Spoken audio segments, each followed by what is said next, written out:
Hi, this is Ernest Schmidt with Palo Alto Therapy, and today I want to talk a bit about the type of therapy that we provide, cognitive behavioral therapy.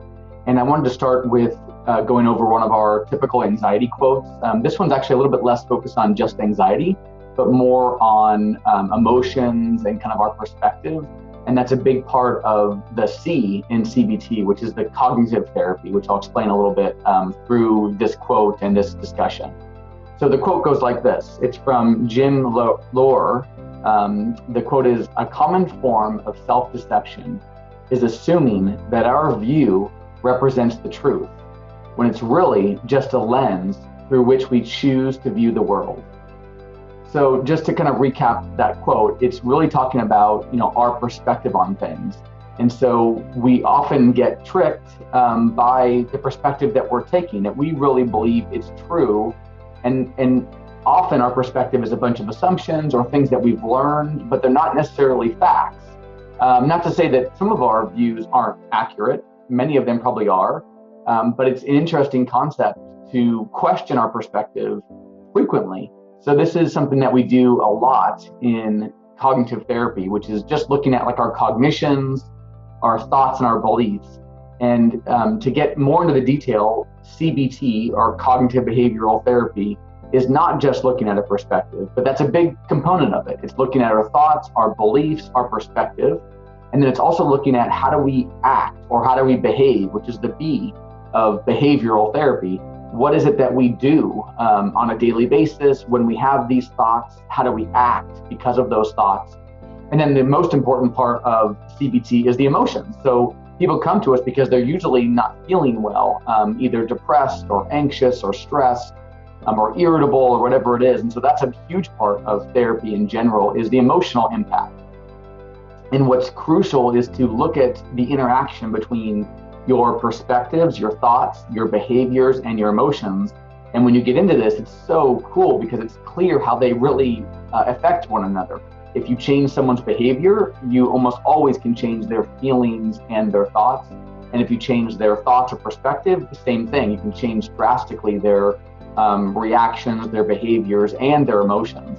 So that's the best way that we help people with emotional distress, is really working on their behaviors and their thoughts. But of course, we don't ignore the emotions. That's a huge part of therapy, making sure that we're listening well and understanding where the person's coming from.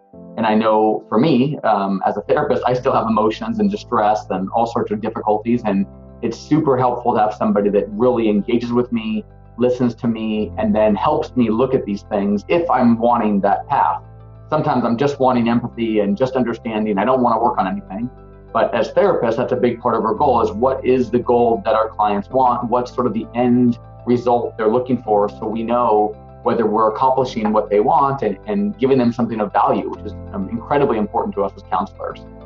So back to this quote, this idea that, it's really just a lens. Our form of self-deception is assuming that our view represents the truth, when it's really just a lens through which we choose to view the world. I don't love the word choose, because I don't think we necessarily are always choosing our perception, but I do think we can question our perception. So that's a huge part of emotional healing, in my perspective, is that we're constantly questioning our perspective, especially if we're not feeling well. Then that's what we do in therapy, is we write down our thoughts and beliefs, we talk about our thoughts and beliefs, and then we question them together, in a kind of partnership. We don't ever try to say you're wrong and I'm right, but we look at these things. How did we come to those conclusions? How did you learn those things? Does that belief hold up to scrutiny? And well, for me, it's fascinating. It's what I do for a living, but it's really amazing when you start to question your beliefs and perspectives. It can dramatically change the way you see things. So as soon as you see things differently, well, all of a sudden you can feel differently. And that's sort of the magic of therapy in general, but specifically what we love to do is the cognitive behavioral therapy. One of the most valuable things that we've found with emotional healing, and what we're trying to really get across to our clients and to ourselves, if we're trying to work on our own emotions, is learning to be flexible in your thinking. So really getting good at, well, how do I look at this situation from 15 different angles to really see if I can have a different perspective around this without, lying to ourselves the other direction. We don't want to be in denial or assume that everything's great when there really are problems. That's not at all what we're trying to accomplish. but we want to see if we can be flexible in the way that we think of things. So then when something comes up, we don't just immediately react in a negative, depressing way, but we can actually view it in different angles, which might be helpful in terms of a problem-solving approach, or feeling differently, or being proactive in law situations that require more than just feeling better, but doing something different. So hopefully that was helpful. I'll reread the quote and then we'll wrap up.